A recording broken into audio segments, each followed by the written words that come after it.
Alright guys, when we last left off, the Red Hulk had just finished defeating the Incredible Hulk. And being supremely confident in his power after this win, he bellows that no one and nothing can beat him. But there is a character out there that's really about to put that to the test. Because in that moment, arrives the Prince of Asgard and the mighty God of Thunder, Thor. And he tells him, "No one? I think not, beast. For this night you will fall before my hammer. So swears the mighty Thor." And as the two of them stand on top the arches of the Golden Gate Bridge, the Red Hulk tells Thor, "Huh, I thought you were dead." But Thor just looks at him and responds, "Yeah?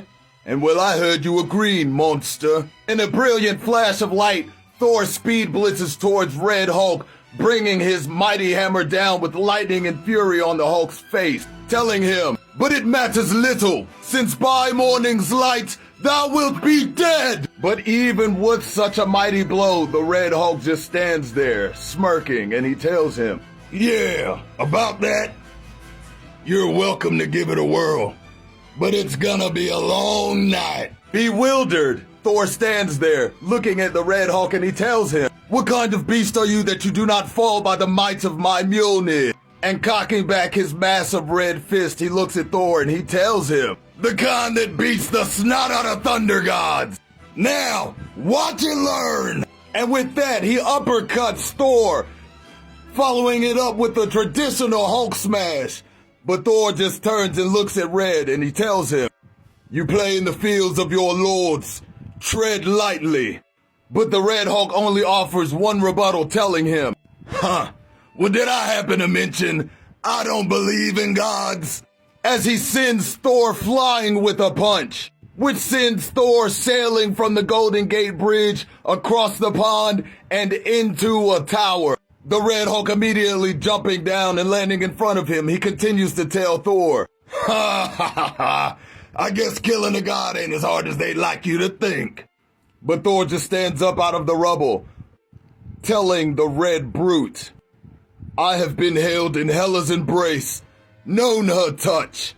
I also know of fates." And as the Red Hulk attempts to blitz Thor, Thor charges up Mjolnir and shoves it into the abdomen of the red monster. As he shouts, "And I was brought here to teach you defeat!" And swinging Mjolnir above his head, he brings it down onto the temple of the red monster.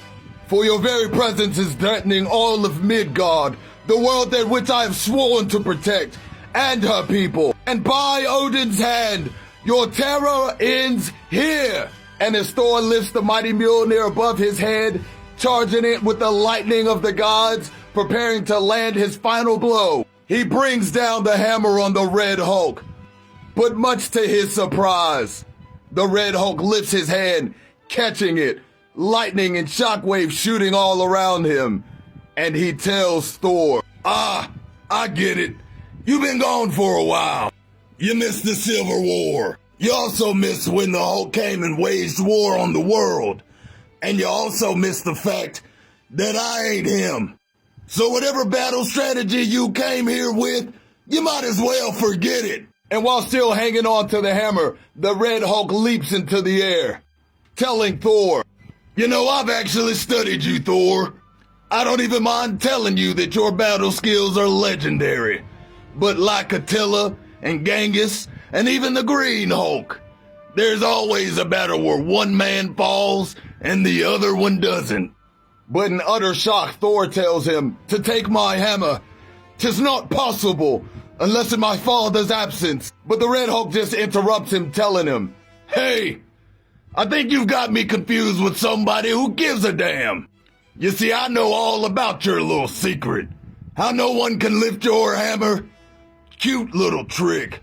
Unless all I'm doing is jumping with you holding on tight. Or..." And with that, the Red Hulk takes Thor's hands off of the strap, gaining complete control over the mighty enchanted Uru. He looks at Thor and he tells him, "Or, unless we're in zero gravity." But in awe, Thor just responds, "In Odin's name, give it a rest already," says the Red Hulk as he begins to uppercut and beat down on Thor. He says, "Now, I gotta hold my breath, so I gotta run. Silent. But Thor just looks at him, blood leaking from his mouth, drifting into the vastness of space, and tells him, Beast, I have no such malady to take air nor be still. I will take you back to Earth and then... But before he can finish, he's met with a vicious onslaught by the Red Hulk as he brings down the mighty enchanted hammer again and again on the body of the Thunder God, shattering not just armor but bones alike. The Red Hulk bludgeons until Thor finally goes still, floating in the vastness of space. The Red Hulk grabs his fallen adversary, spins the hammer, and flies off toward the moon, where he drops both the hammer and the broken body of the mighty Thunder God.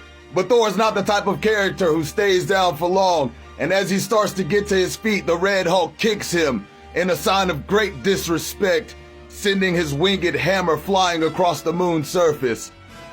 And with that last little bit of disrespect, the Red Hulk jumps off. And as the beaten Thunder God attempts to stand to his feet, he utters one thing: Hulk, to leave me alive, has assured my wrathful vengeance. But back on Earth, in the Utah-Arizona border, a meteorite can be seen striking the ground. For the Red Hulk has made landfall, creating a massive crater. And as he climbs his way out, he says, Incredible! Not only did I beat the living tar out of Thor, but then I actually jumped down from the moon and survived. But as he climbs out of this crater, he sees a massive green foot, and he says, Ah, you again? Back for more? But as the Jade Giant reaches down and grabs the Red Hulk by his throat, he tells him, Hulk not back for more. Hulk is here to finish, Red Hulk. Yeah, buddy. Big Green is back and he is pissed all the way off. And I don't know why Red Hulk thought that the Hulk was not going to come back and spin the block on that ass. Because if there's one person that doesn't take an L well, it is definitely him. But ladies and gentlemen, that's a story for another time. As for now, I'm Amar Soti, and I will catch you guys later.